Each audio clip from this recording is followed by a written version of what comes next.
Bueno,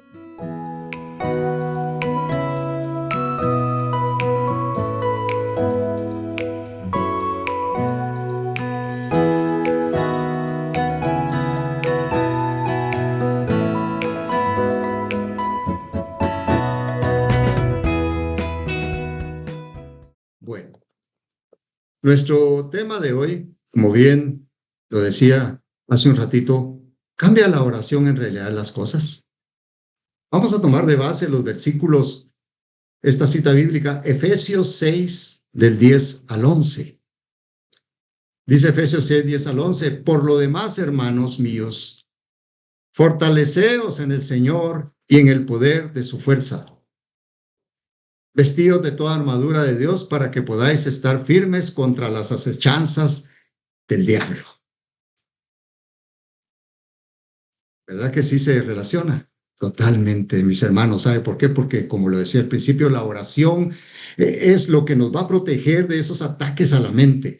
Muchas personas, al referirse a la oración, expresan que es, digamos, se les pregunta y dice, ¿qué es la oración? Es hablar con Dios, dicen. Y esa respuesta es indistintamente. Si usted le pregunta a alguien que no está dentro de la fe cristiana o que está dentro de la fe cristiana, le van a contestar, es hablar con Dios. Pero eso es lo que me da, no sé qué, es que me llama la atención, es que si la oración es hablar con Dios, entonces hay mucha gente que no quiere hablar con Dios, ¿verdad? Porque no oran. Ciertamente la oración es el medio por el cual podemos comunicarnos con Dios, pero no solamente para pedirle, no solamente para cuando tenemos necesidad, para adorarle, para exaltarte, para rendirnos a Él, solicitar su sabiduría, pedirle que nos dé consejo y ayuda en momentos en que no sabemos qué hacer. Pero todo eso se resume en que la oración es el medio para poder hablar con Dios. Fíjese que ahí en Efesios 6:10 podemos fortalecernos en el Señor, dice en Efesios 6:10, y en el poder de su fuerza ante momentos de angustia y necesidad. Y eso es mediante la oración. Efesios 6:11 también nos dice que debemos vestirnos de toda la armadura de Dios y eso nos fortalecerá para no caer ante las acechanzas del diablo. Que el Señor los reprenda. Esas acechanzas denotan astucia, engaño y se traducen como artimañas de error. Fíjese que viendo Efesios 4:14 dice, para que ya no seamos niños fluctuantes llevados por doquiera de todo viento de doctrina, por estratagema de hombres que para engañar emplean con astucia las artimañas del error. Artimañas, como que está compuesta por dos palabras, ¿verdad? Es el arte de hacer mañas. Realmente las acechanzas se constituyen en un asedio o es una estrategia. Fíjese que consultando la Nueva Traducción Viviente dice, en lugar de decir que son acechanzas o artimañas, dice que son estrategias. Porque el enemigo nos acecha permanentemente con engaños y su objetivo es apagar la luz de Jesús que hay en nosotros. En griego, las acechanzas también se traducen como maquinaciones, que son pensamientos para engañar, ya no son aquello de que, ay, por una broma, ya es bien pensado, bien elaborados, es una estrategia. Las acechanzas pueden ser en nuestra salud, en nuestra situación económica, en nuestra situación espiritual. Podemos decir que las acechanzas son físicas y espirituales.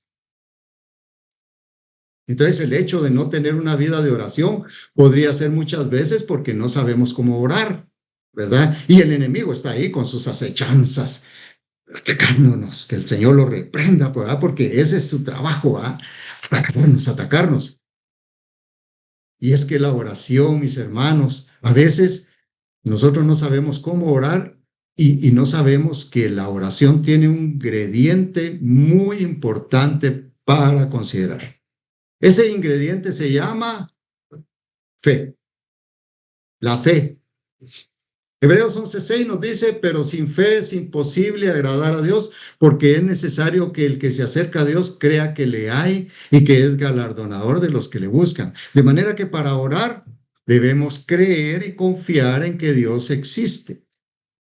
Y además, Él recompensa a quienes le buscan, porque la fe es tener confianza en lo que esperamos, es tener certeza de lo que no vemos. Ahí vemos Hebreos 11, que nos da una cátedra completa de quiénes son los que han integrado ese que le llaman, ¿cómo le dicen? El salón de la fama de la fe. Ahí están todos los que están, que confiaron, creyeron y confiaron en Dios. Salón de la fama solo de deportistas, de futbolistas, de beisbolistas. No, hay un salón de la fama de la fe. Ahí podemos encontrar héroes de la fe como Abel, el hijo de Adán y Eva. Enoc, que no vio muerte, sino que Dios se lo llevó.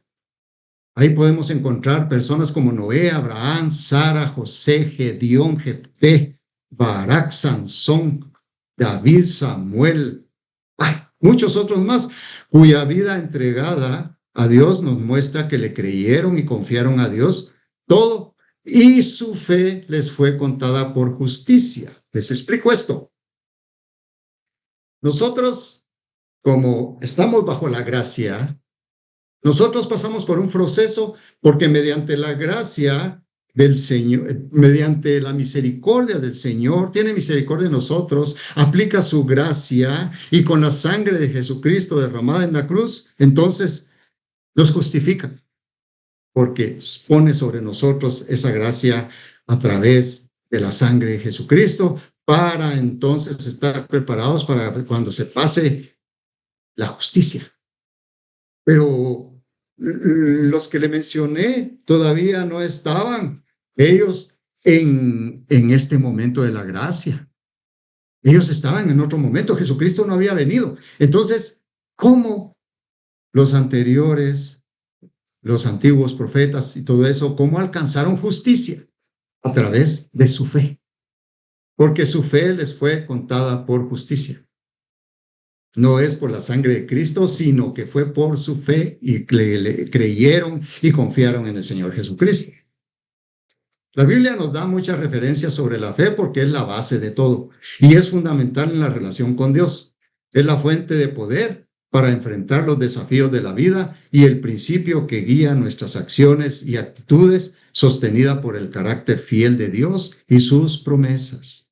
No por la lógica o la evidencia que queremos tocar, ¿verdad? Y la sensible. Entonces, teniendo la certeza y la convicción de que Dios es real, nuestra comunicación con Él es a través de la oración. Fíjese que Santiago 5:16 nos dice, por tanto, confiésense unos a otros sus pecados y oren unos por otros de manera que sean sanados. Pero esto es lo que me llama la atención. La ferviente oración del justo, obrando eficazmente, puede mucho. La ferviente, la eficaz oración, dice la Reina Valera 60, el justo puede mucho. Pero también Santiago 4:2 y 3 dice que, dice el apóstol Santiago, codician y no tienen, matan y arden de envidia, pero no pueden obtener. Combaten y hacen guerra, no tienen porque no piden. Piden y no reciben porque piden mal para gastarlo en sus placeres. Es decir, que algunas veces las oraciones son efectivas para lo que pedimos, pero otras veces no es así porque usamos la oración para pedir lo que no está dentro de la voluntad de Dios. La diferencia de estos dos ejemplos es la oración del justo. La oración del justo. Hay una diferencia que la palabra de Dios habla ahí, ¿verdad? Y se refiere a la que realiza quien ha sido justificado por la gracia de nuestro Señor Jesucristo.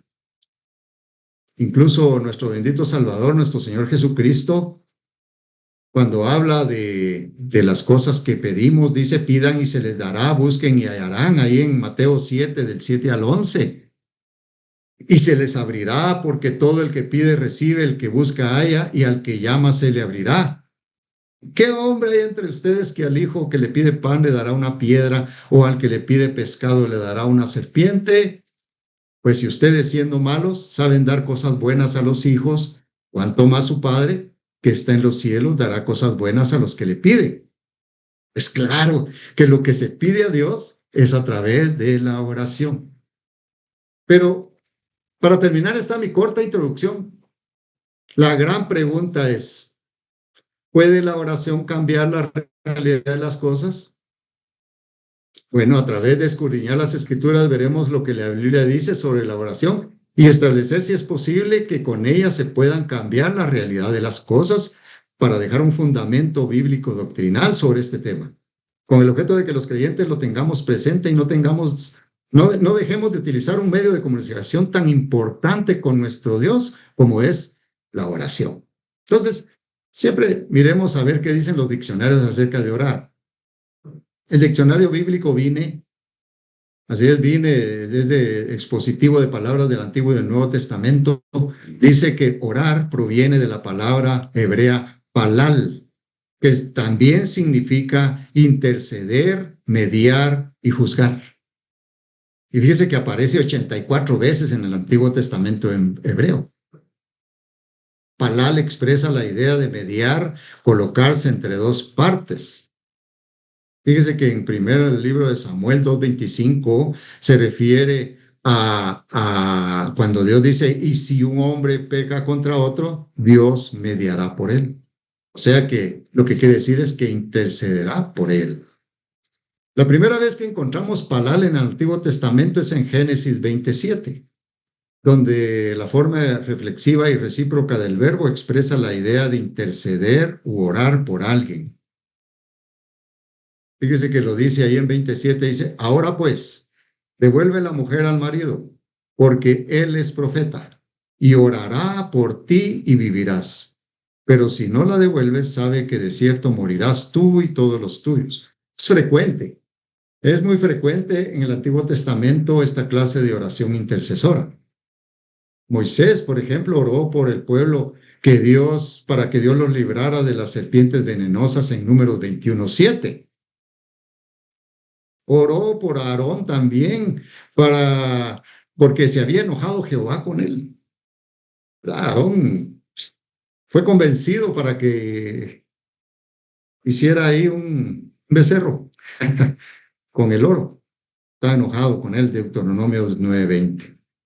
Y Samuel intercedía continuamente por Israel, según primer libro de Samuel 12:23. Entonces la oración no se dirige, fíjese que hay algo muy importante, la oración no solo se dirigía tan solo a Yahvé, sino también los paganos se lo dirigían a sus ídolos paganos. En Isaías 44:17 hay una referencia en donde dice, y hace del sobrante un dios, un ídolo suyo. Se postra delante de él, lo adora y le ruega diciéndole, líbrame porque mi Dios eres tú. Eso hacían los paganos también. Entonces la oración es fundamentalmente una comunicación que para ser genuina siempre tiene que ser de doble vía. No solo es palabrería y todo eso, la oración es una comunicación de doble vía. Consultando sobre la oración en el mismo diccionario bíblico, fíjese que ya la palabra oración proviene de la palabra hebrea tepilah, sí con H al final, tepilah. Este vocablo se encuentra 77 veces en hebreo veterotestamentario, o sea, del testamento antiguo. ¿Vale? Es el término hebraico más común para expresar oración y aparece por primera vez en el primer libro de Reyes 8:28, donde dice, con todo tú atenderás a la oración de tu siervo y a su plegaria. Que hay una palabra nueva en el estudio de teología. Dice, se llama escatón. En el escatón bíblico, fíjese, escatón quiere decir, es un término teológico que se refiere al fin de los tiempos o la consumación de la historia. Cuando dicen el escatón bíblico, la casa de Dios será una casa de oración para todos los pueblos. Y eso aparece en Isaías 56:7, ¿verdad? Porque ahí dice, yo los llevaré a mi santo monte y los recrearé en mi casa de oración. Sus holocaustos y sus sacrificios serán aceptos sobre mi altar, porque mi casa será llamada casa de oración para todos los pueblos. También aparece dentro del diccionario un término hebreo que es antiguo dice que se llama, ese término es eukomai. Ese se refiere a orar a Dios y se utiliza con este significado en 2 Corintios 13:7, 13:9 y en Santiago 5:16. En 2 Corintios 13:7 dice, y oramos a Dios que ninguna cosa mala hagáis, no para que nosotros aparezcamos aprobados, sino para que vosotros hagáis lo bueno, aunque nosotros seamos como reprobados. Y en 2 Corintios 13:9 dice, por lo cual nos gozamos de que seamos nosotros débiles y que vosotros estéis fuertes, y aún oramos por vuestra perfección.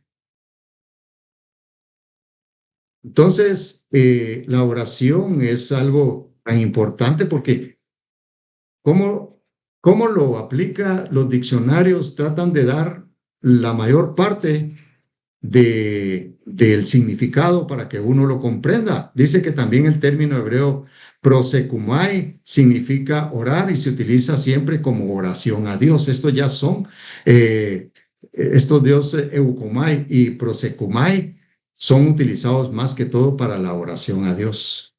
Y aparecen referencias de ese tipo de oración en los evangelios sinópticos, en Hechos, en Romanos, en Efesios, en Filipenses, Hebreos y Judas. Pero lo que más me llamó la atención es que también en Judas 20, fíjese que Judas 20 dice, pero vosotros, amados, edificando sobre vuestra santísima fe, orando en el Espíritu Santo, ahí dice el diccionario, y ahí es traducido con el verbo orar, pero también en alguna ocasión como pedir.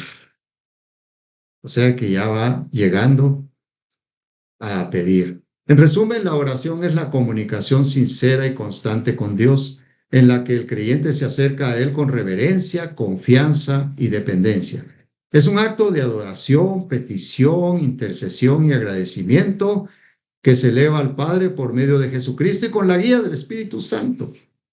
La oración se debe hacer con fe, sin repeticiones mecánicas, buscando siempre la voluntad de Dios y como una forma de mantener una relación viva con Él en todo momento. La oración es importante para desarrollar amor, comunión y conocimiento de Dios, además de demostrar nuestra confianza, arrepentimiento, gratitud y obediencia a Él. Como en cualquier relación, la comunicación y la interacción son fundamentales para tener una vida más cercana al Señor. Entonces, me llamó mucho la atención también en este estudio, en esta preparación de este tema, lo que dice Don Kenneth Hagin Ministries. Encontré una referencia ahí del ministerio de Don Kenneth Hagin que dice, la oración es el oxígeno que nos mantiene espiritualmente de pie.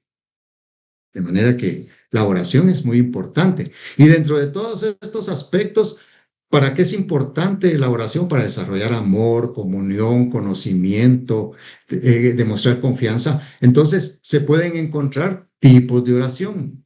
Al menos en la palabra de Dios, podemos encontrar 7 tipos de oración. Podrán haber más, tal vez sí, pero creo que podemos empezar con estos 7 para practicarlos. Dice que está la primera, que es la oración de alabanza.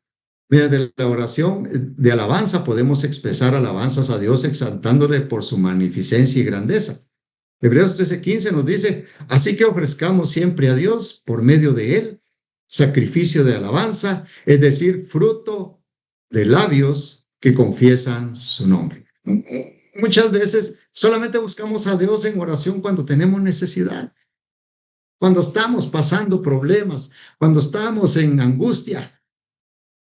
Pero podemos buscarle también en oración para alabarlo, para honrarlo, para bendecir su santo nombre y cantarle cánticos para exaltarle y entrar en esa maravillosa relación. porque dice Salmos 22:3. Pero tú eres santo, tú que habitas entre las alabanzas de Israel, dice. Entonces yo comprendo que si yo le alabo con mi oración, yo creo que Dios puede estar ahí habitando conmigo, ¿verdad? Qué maravilloso puede ser. Segunda, la oración de gratitud, agradecimiento, acción de gracias.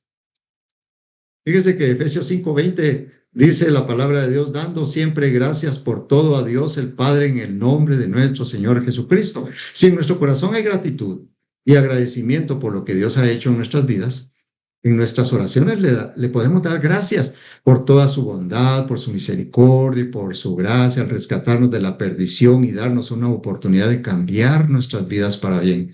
Salmo 100 nos ayuda a expresar esa gratitud con alegría. Ya hemos escuchado algunas prédicas sobre el Salmo 100, pero dice en Salmo 104, entrad por sus puertas con acción de gracias, por sus atrios con alabanza, alabadle, bendecid su nombre, porque Jehová es bueno.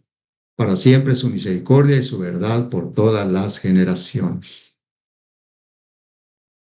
La oración de confesión, no podía faltar la oración de confesión, ¿verdad? Salmo 38:18 nos orienta para hacer una oración de confesión así. Por eso dice, voy a confesar mi maldad, pues me pesa haber pecado, me duele haber pecado. Esa es una confesión de nuestros pecados sincera.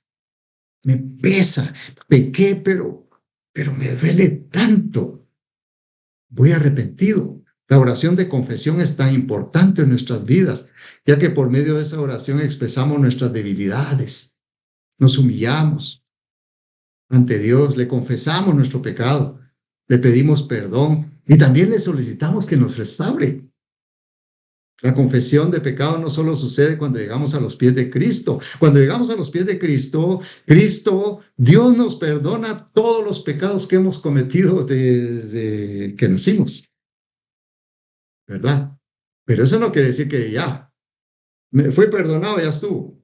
No, nosotros llegamos, le voy a poner un ejemplo. Usted cuando va manejando un carro, le da impulso a través de acelerar, ¿verdad que sí? Usted acelera y va, pero usted suelte el acelerador nada más, el carro no para. El ímpetu que lleva el carro continúa con la velocidad y va disminuyendo poco a poco. Pero así somos nosotros.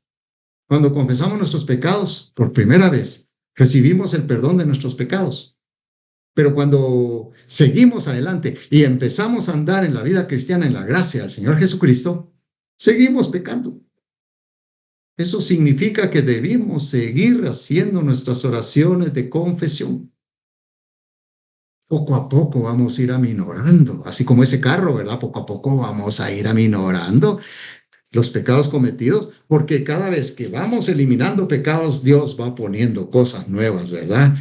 Por eso somos nuevas criaturas, ¿va? Las cosas viejas pasaron y todas son hechas nuevas. Entonces va introduciendo en nuestro ser nuevas cosas ya de bien y dejando todas las malas. Entonces, los pecados los vamos a seguir cometiendo, aunque en menor escala. Necesitamos siempre la oración de confesión en nuestras vidas, para que el Señor nos elimine toda la maldad que tenemos, porque de veras estamos llenos de maldad. Cuando llegamos a Cristo, vamos llenos de maldad. La cuarta es la oración de intercesión, oración por las necesidades de otros. Ya decía en primer libro de Samuel, dice 12:23, lejos estará de mí pecar contra el Señor, dejando de rogar por ustedes. Él consideraba que era pecar, dejar de orar, interceder por todo el pueblo de Israel. La oración de intercesión es una súplica hecha a Dios en nombre de otra persona, buscando su ayuda, sanidad o guía en una necesidad profunda, dejando de lado el propio egoísmo. Ese tipo de oración que implica ponerse en la brecha. Ponerse en la brecha es un llamado para los creyentes y se encuentra en las enseñanzas bíblicas con ejemplos como Abraham intercediendo, Moisés, Daniel, Nehemías y nuestro bendito Salvador intercediendo por nosotros. la oración de intercesión es tan importante practicarla porque eso nos hace crecer espiritualmente y tomar en nuestro corazón ese sentimiento de amor, esa sensibilidad por las necesidades de los demás. Tenemos la oración de petición por las propias necesidades. También nosotros llegamos con nuestras necesidades, ¿verdad? Tenemos peticiones que emanan de nuestras propias necesidades. La respuesta de dichas peticiones necesitan de la sabiduría que Dios pueda darnos para resolverlas. Santiago 1:5 nos recomienda, si alguno de ustedes requiere de sabiduría, pídasela a Dios y Él se la dará, pues Dios le da a todos en abundancia y sin hacer ningún reproche. Mire, llegamos con nuestras peticiones y le decimos, Dios, por favor, resuélveme este problema. Dios, por favor, dame esto porque me falta este dinero para cubrir mis necesidades. Pero esa no es una verdadera oración de petición. Lo que dice Santiago aquí con la sabiduría es que mejor pidámosle sabiduría a Dios para que nos ayude a resolver los problemas. Eso va a ayudar a que nosotros crezcamos espiritualmente. Y si tenemos necesidad, pidámosle sabiduría a Dios a ver qué nos orienta, qué consejo nos da para nosotros poder obtener esos recursos que nos van a cubrir nuestras necesidades. Dios lo puede hacer. Para Dios no hay nada imposible. Dios puede darle, resolverle el problema inmediatamente y darle lo que necesita, se lo manda con un mensajero.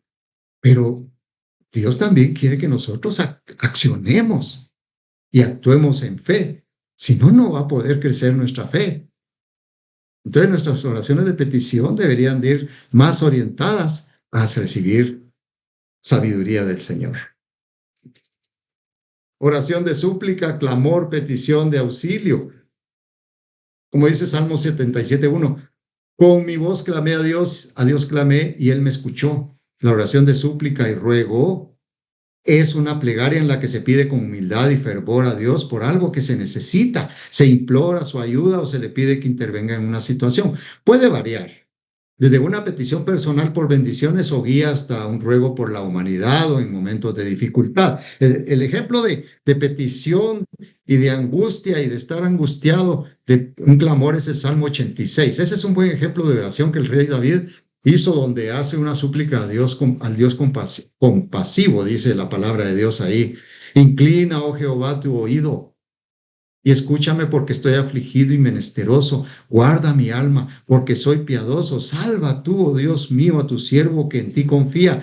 Ten misericordia de mí, oh Jehová, porque a ti clamo todo el día. El rey David escribió este Salmo 86 del 1 al 3, les leí, en un periodo de gran angustia y aflicción porque estaba enfrentando adversidades como el acoso de enemigos y traiciones. Muchos eruditos bíblicos creen que pudo haberlo escrito durante la persecución que tenía del rey Saúl, cuando vivía como fugitivo el rey David. Y 17, la oración de lamento, lamentación. Salmo 142 nos da un ejemplo ahí. En su presencia expongo mi queja, en su presencia expreso mi angustia. Es una oración realizada por David cuando se encontraba en la cueva de Adulam, ocultándose de la persecución del rey Saúl. Es una oración de lamento, una petición a Dios que expresa el dolor, la tristeza o la confusión ante una situación difícil, como una enfermedad, con una pérdida, buscando consuelo y esperanza en medio del sufrimiento. No es una simple queja, ¿ve? No es una queja, sino una expresión sincera de necesidad y fe que busca la respuesta y la presencia de Dios, incluso en la dificultad, y a menudo concluye con una declaración de confianza en su bondad. ¿Tiene beneficios la oración? Por supuesto. Uno de los grandes beneficios de la oración es conocer mejor a Dios. Él nos invita a que nos vistamos con su armadura y de esa manera no dejemos que el diablo nos engañe, desviándonos para que no sigamos con la oración, ¿verdad? Nos quiere meter mentiras que podrían hacernos caer si se las creemos. La armadura de Dios dice que nos ayuda. Lo vimos al principio, Efesios 6:11, pero mire, tiene una cantidad de aspectos que debemos observar y que nos puede ayudar a mejorar para ser agradables a Dios. Ahí dice en el Efesios 6, 14 al 18, dice, estad pues firmes, ceñidos vuestros lomos con la verdad y vestidos con la coraza de justicia, calzados los pies con el apresto del el evangelio de la paz, tomad el escudo de la fe, dice, tomad el yelmo de la salvación. Y mire, la espada del Espíritu, que es la palabra de Dios. Y ahí va el ingrediente. Orando en todo tiempo, con toda oración y súplica en el Espíritu. Orando. Mire cómo hace el corolario aquí, ¿verdad? La verdad, la justicia, el evangelio de la paz, la fe, la salvación, la espada del Espíritu, que es la palabra de Dios. Orando en todo tiempo, con toda oración y súplica en el Espíritu, y además velando en ello con toda perseverancia. O sea, no hay que quedarnos solo con una oración que hicimos, sino que hay que perseverar, hay que seguir. Entonces, por eso es que muchas bendiciones vienen de la oración. Los otros beneficios son saber que Dios responde.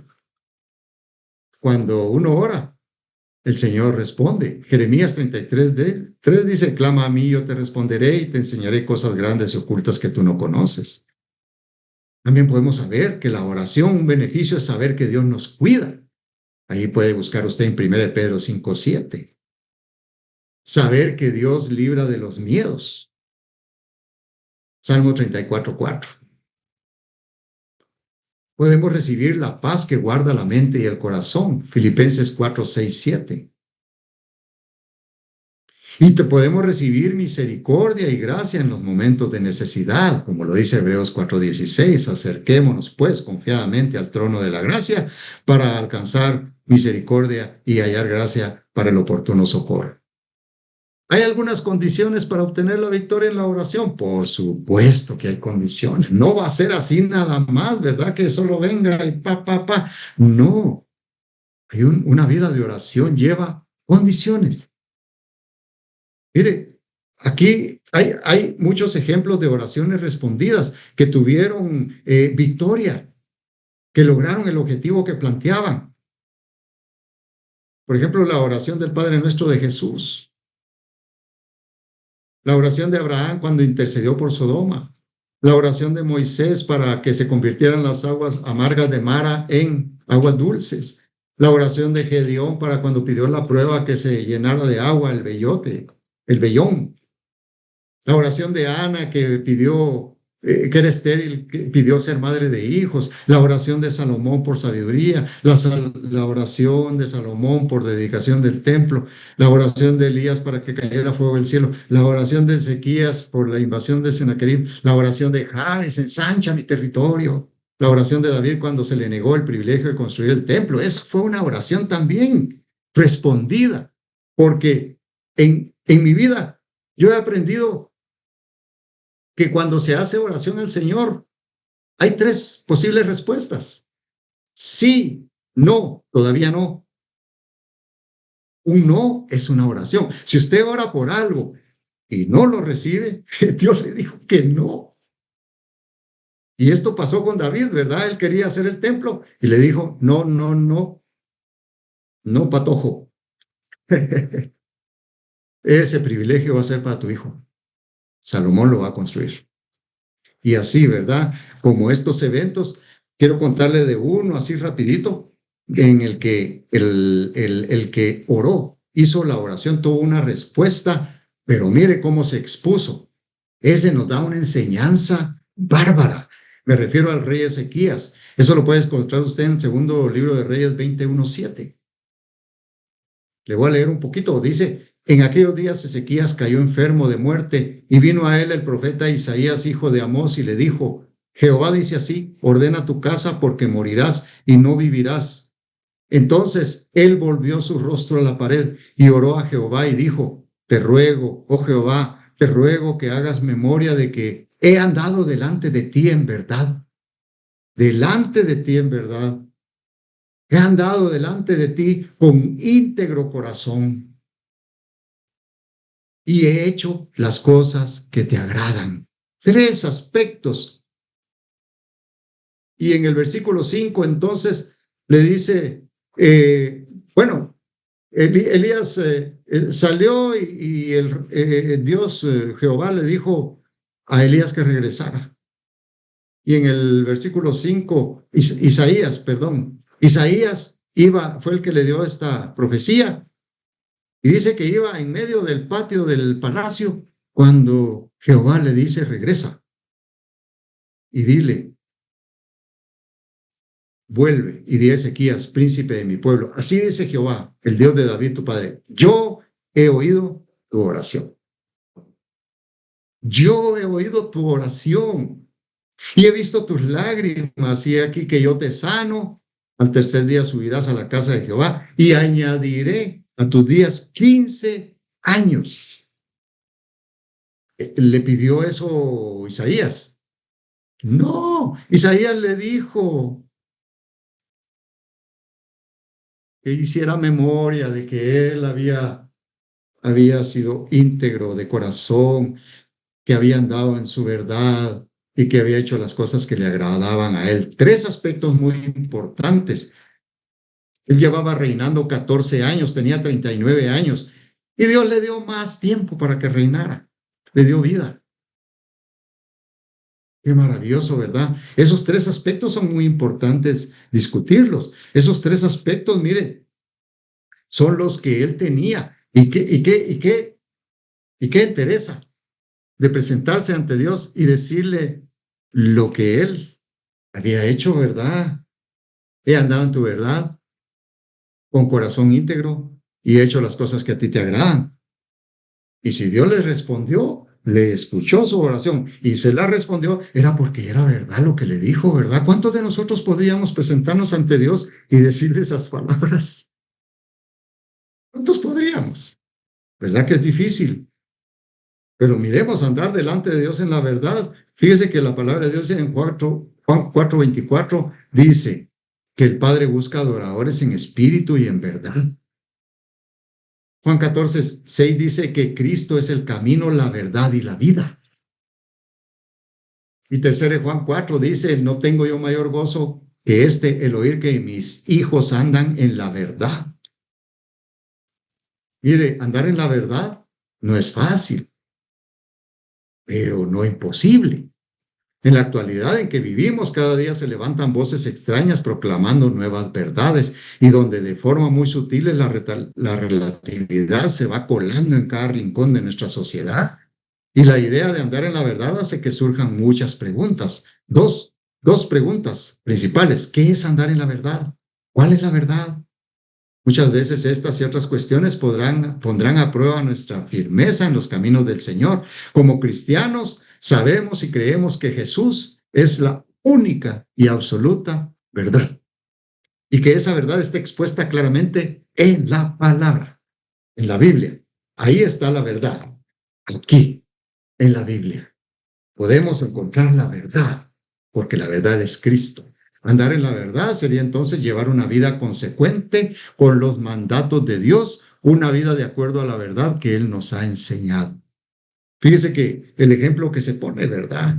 Tercera de Juan, el apóstol Juan le contaron que el anciano Gayo era una persona que su testimonio era andar en la verdad, ¿verdad? Entonces, en tercera de Juan, cuando se habla del anciano Gayo, en su diario vivir, él ponía en práctica la verdad y vivía y andaba en ella.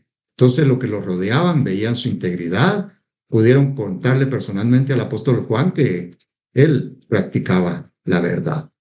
Y andar delante de Dios con un corazón íntegro, ¿verdad? Sabemos que engañoso es el corazón, Jeremías 17:9-10, engañoso es el corazón más que todas las cosas y perverso, ¿quién lo conocerá?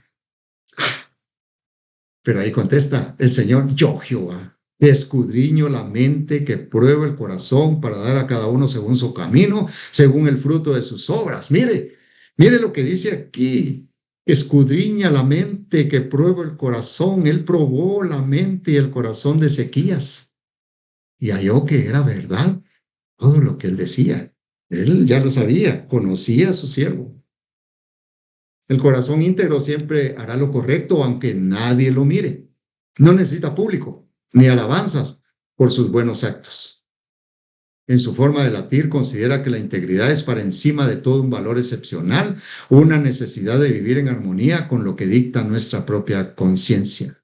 A veces se quiere romper nuestra integridad, ¿verdad? Quieren hacernos hacer cosas que no son correctas. A veces hay una batalla, es duro, es en nuestros trabajos, en la vida, en algunas situaciones. Desde niño nos enseñan, ¿verdad? Dígame si no es cierto que cuando estamos haciendo el trabajo de ciencia y le dice, usted haga un trabajo acerca del origen del hombre, y entonces tiene que poner, y aunque sea cristiano, lo obligan a poner que el hombre proviene del mono. ¿No, verdad? Si pone, no, Dios hizo al hombre y todo eso, mala. Se la ponen, ¿verdad? Entonces, hasta ahí lo empiezan a obligar, y no digamos en la relación de pareja también, ¿verdad? Cuando uno de los cónyuges tal vez, bueno, hace algunas cosas por agradar a su esposa, porque no haya problemas. Siempre se ponen a prueba, ¿verdad? En latín, integer significa entero. Y de ahí se deriva la concepción de una entidad que no ha sido dañada ni rota, que no ha perdido su entereza en ningún instante. Todos tenemos la obligación y también el derecho de ser íntegros. Y si terceras personas quieren romper ese equilibrio de integridad, debemos ser valientes porque el corazón íntegro requiere de una gran dosis de valentía. Ya que en la vida es necesario hablar con honestidad, pensar con sinceridad y actuar con integridad. ¿Y sabe quién se encarga de hacernos ver eso? De empezarnos a la conciencia. Comete un acto de falta de integridad y ahí está la conciencia. Somatándonos, ¿verdad? Y hacer las cosas que a Dios le agradan. Diariamente somos tentados a hacer cosas que a Dios no le agradan. Sin embargo, hemos recibido por medio del Espíritu Santo el discernimiento y la capacidad de decidir entre lo bueno y lo malo. En Salmo 34, 14, Dios nos dice, apártense del mal y practiquen el bien, busquen la paz y no la abandonen. En nuestras manos está esa responsabilidad. Pero ¿cómo le podemos agradar a Dios? 5, le voy a decir nada más, solo 5.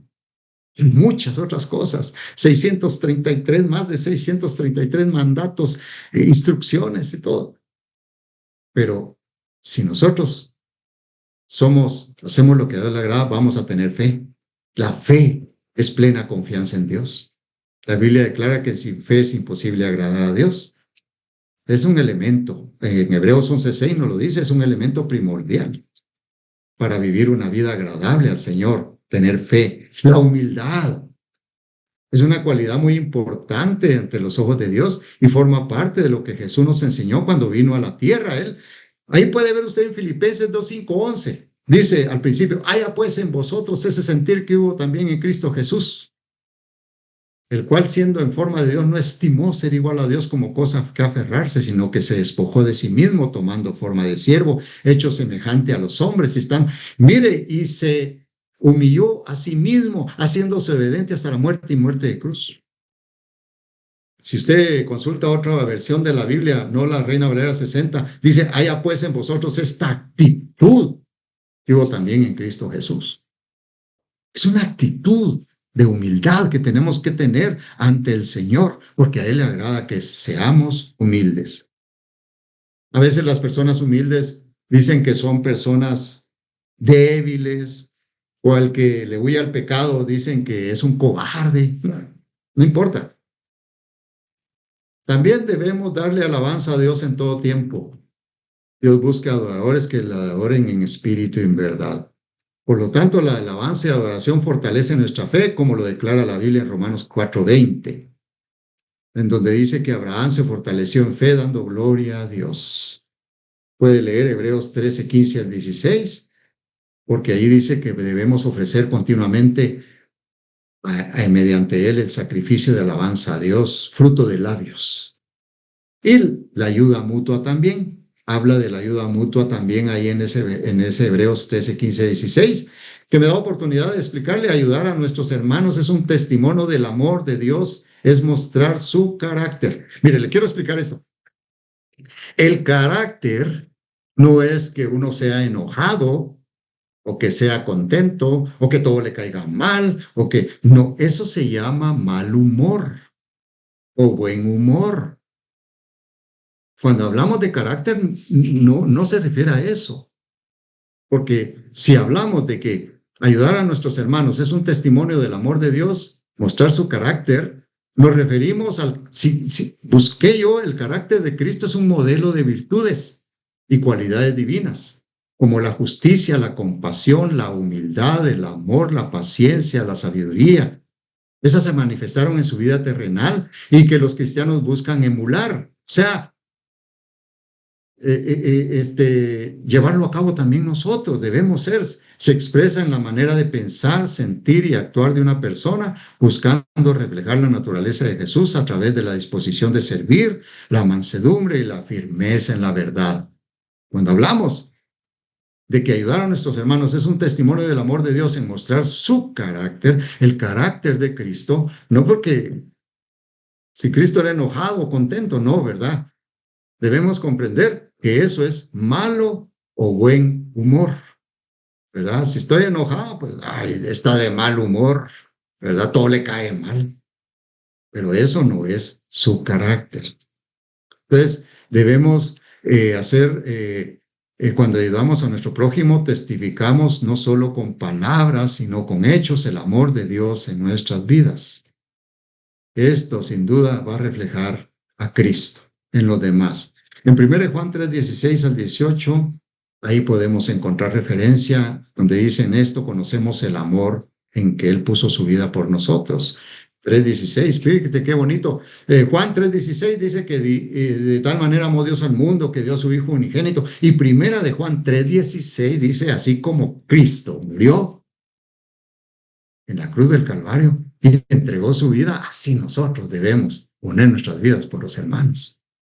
Se aparecen los versículos, pero solo que uno está en 1 Juan y el otro en Juan. Y apartarse del mal. Esa es una actitud, mire, que debemos tener, una actitud que tiene que tener un genuino hijo de Dios. Apartarse del mal. En Isaías 56, del 1 al 7, usted puede encontrar y estudiar qué es lo que le agrada a Dios, que nos apartemos del mal y sigamos las enseñanzas de Jesús.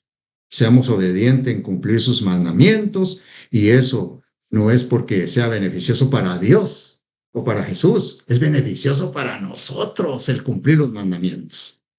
Apartarnos del mal significa que nuestra vida refleje a Cristo.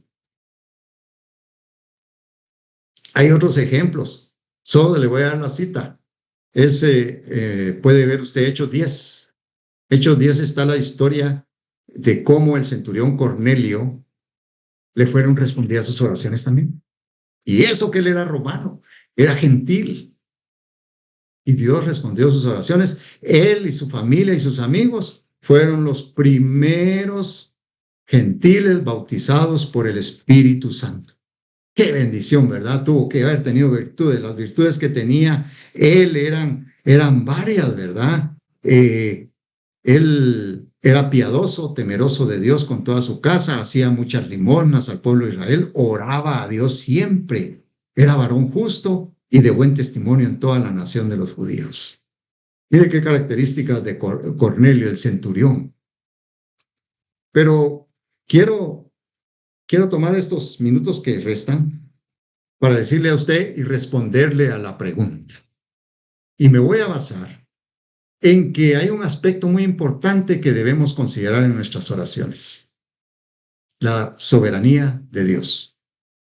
Ese tema ya se dio aquí en Fundamento Bíblico Doctrinal, usted lo puede buscar, se llama La soberanía de Dios y fue expuesto el 13 de marzo de 2025.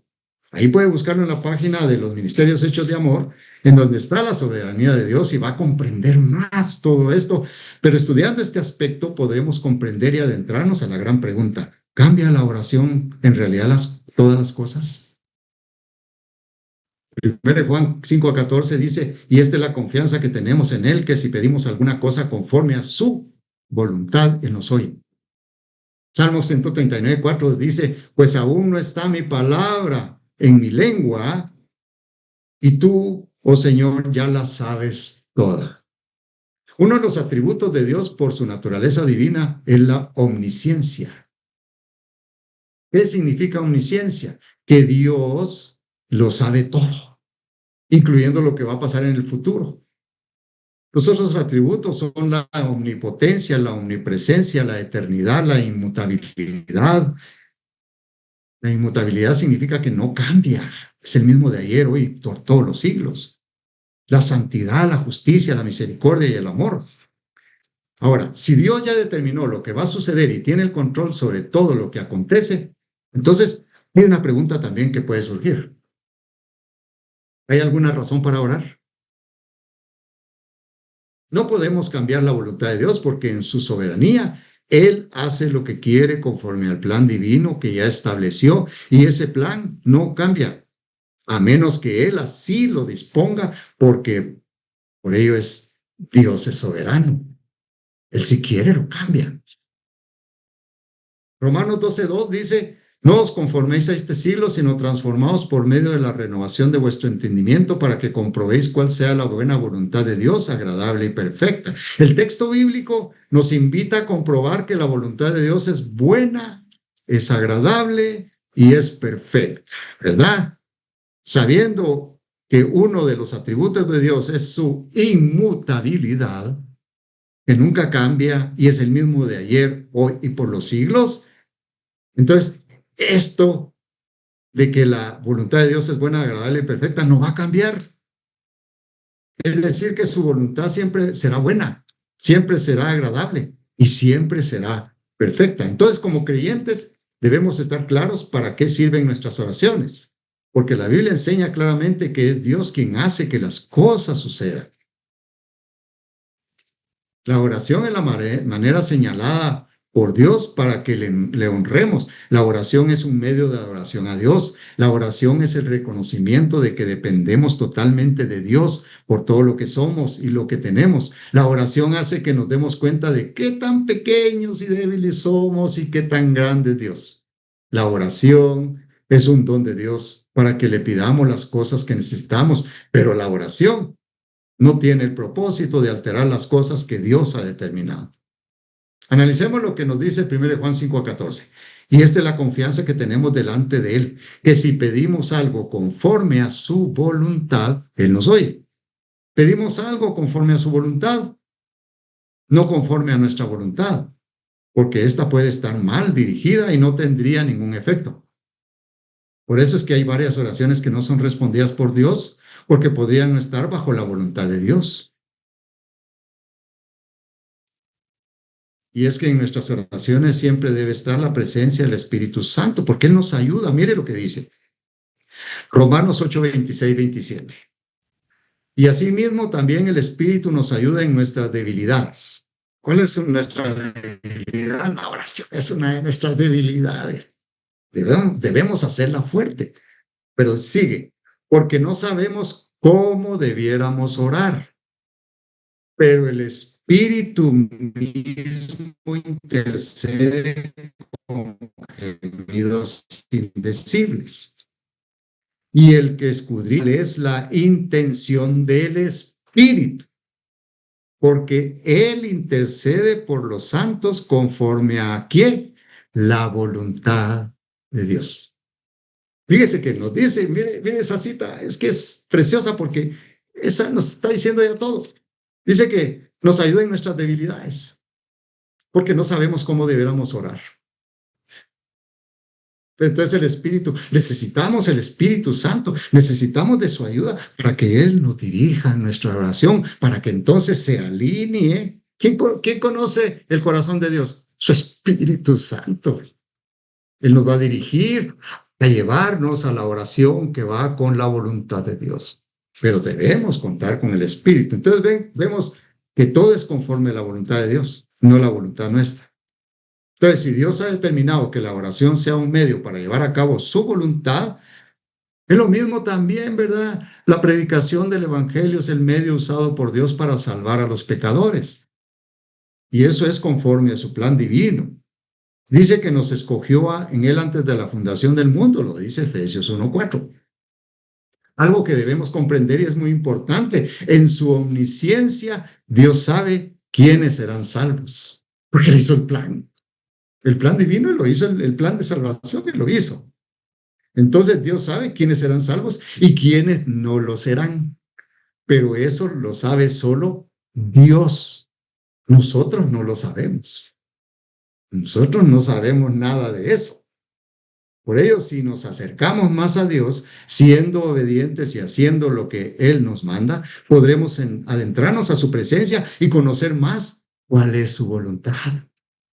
Si entramos al trono de la gracia y oramos y nos acercamos más, estamos más y cada vez más cerca, entonces vamos a ir comprendiendo cuál es la voluntad de Dios, que ahorita sabemos que es buena, agradable y perfecta, pero podemos conocer más. Las oraciones de los creyentes forman parte del plan divino de Dios para llevar a cabo sus propósitos eternos. Entonces podemos decir que las oraciones no hacen cambiar el plan divino de Dios, sino que son para que el plan se efectúe. Cuando le pedimos a Dios que cubra nuestras necesidades, nos estamos encomendando su cuidado y lo suplicamos que trate con nuestras necesidades de conformidad con su plan divino. Entonces, no podemos orar para decirle a Dios lo que debe hacer, sino que es una actitud de dependencia total de Dios, pidiéndole que se haga su voluntad. Pero a veces parecemos como aquellos que van al médico, ¿verdad usted? Mire, llega y dice, doctor, fíjese que me duele aquí. Cuando hago así la mano, me duele. Yo creo que tengo artritis. ¿Y sabe qué, doctor? ¿Sabe qué me debería de recetar? Tal medicina, porque ese es para la artritis, para que se me quite. ¿Para qué va? Si va para decirle lo que le haga. ¿Verdad que esa actitud no es? Yo voy al doctor, es para que él me diga qué voy a hacer. Igual es con Dios. No le vamos a decir a Dios lo que debe hacer. Mejor pidámosle que haga su voluntad y conozcámosla más. Cuando estamos angustiados o estamos pasando pruebas, adoramos a Dios en oración y Él nos brinda consuelo, nos da consejo y nos hace ver que Él siempre estará con nosotros hasta el fin del mundo.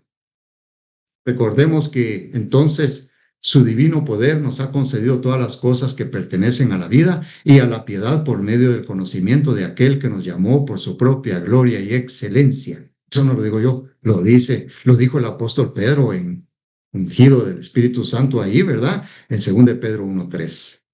Entonces, ¿hay requisitos para que nuestras oraciones sean exitosas? Sí, por supuesto. Una de ellas es orar de acuerdo con la voluntad de Dios, sabiendo que la voluntad de Dios es buena, agradable y perfecta. Usted puede ver ahí en 1 Juan 5:14-15. Debemos orar con contrición, con profundo dolor y aborrecimiento del pecado cometido, acompañado de un firme propósito de no volver a pecar. Eso es lo que nos dice 2 Crónicas 7:14, cuando fue en aquel momento, si pueblo me humillare y orare y se arrepintiera de sus malos caminos, y yo oiré desde los cielos, perdonaré sus pecados y sanaré su tierra. Debemos orar con sinceridad, con honestidad, autenticidad y transparencia, sin hipocresía ni fingimiento. Porque Jeremías 29:13 dice, y me buscaréis y me hallaréis, porque me buscaréis de todo vuestro corazón. Orar con fe, por supuesto, el ingrediente principal en nuestra relación con Dios. Orar con justicia. Implica pedir a Dios que intervenga para establecer el bien y desterrar el mal, reconociendo la injusticia y confiando en su poder para actuar. Santiago 5:16. Orar con obediencia. 1 Juan 3:22. Orar pidiendo en el nombre de Jesús, porque todas las oraciones van acompañadas en el nombre de Jesús. Juan 24 dice, hasta ahora nada habéis pedido en mi nombre, pedid y recibiréis para que vuestro gozo sea cumplido. y orar permanentemente en Jesús, guardando sus palabras. Dice, y todo lo que pidan al Padre en mi nombre lo haré, para que el Padre sea glorificado en el Hijo. Si algo piden en mi nombre, yo lo haré. Juan 14, 13, 14. De manera que la oración también tiene oraciones no respondidas.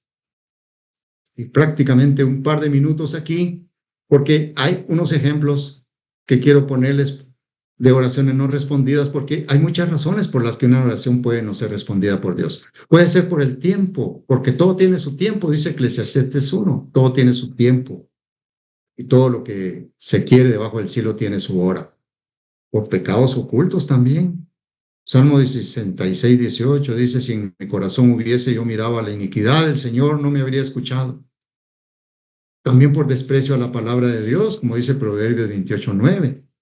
O por la inconstancia en nuestra oración, o simplemente lo que pedimos no forma parte del plan de Dios. Definitivamente.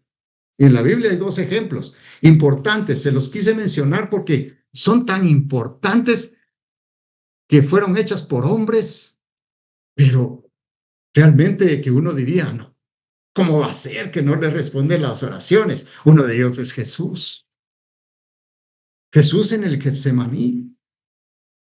Jesús oró 3 veces pidiendo ser librado, pero aceptó la voluntad del Padre. Ahí mírenlo en Mateo 26, del 39 al 44. 3 veces le pidió al Señor que pasara de él esa copa, pero que no se hiciera su voluntad, sino la de Dios, Padre.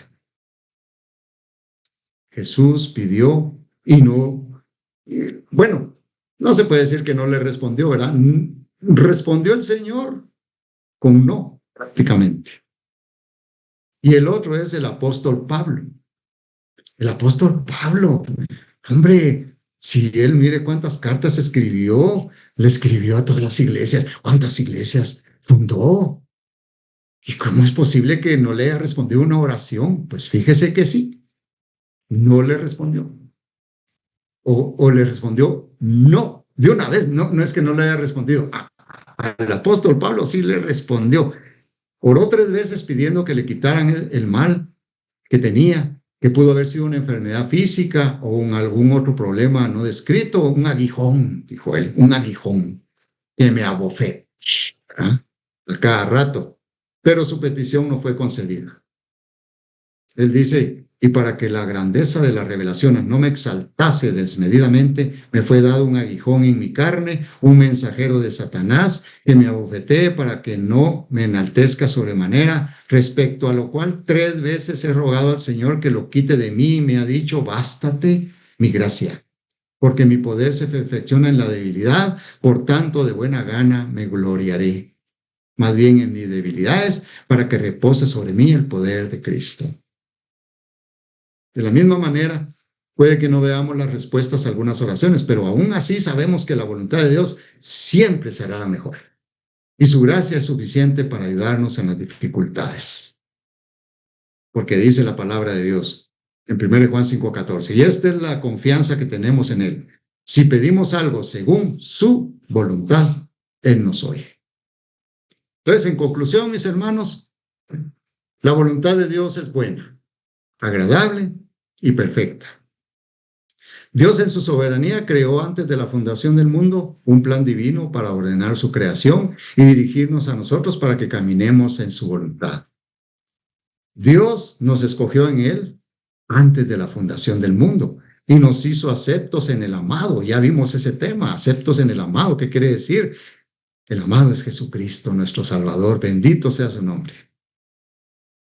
Él fue conforme al plan divino de salvación, para alabanza de la gloria de su gracia y no por nuestros méritos. Si andamos bajo la gracia de Dios, comprenderemos más el plan divino de Dios, por lo que nuestras oraciones serán más efectivas, porque estarán adheridas a la voluntad de Dios.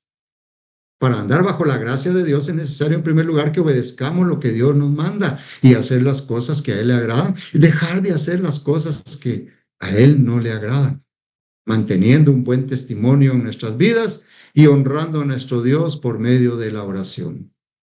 La palabra de Dios nos insta a que nos fortalezcamos en el Señor y en el poder de su fuerza, vistiéndonos con la armadura de Dios y de esa manera estar firmes ante las acechanzas del enemigo, que Dios lo reprenda.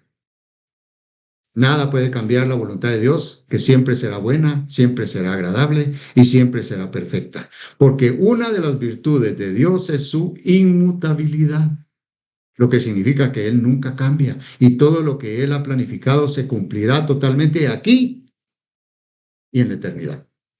Amén.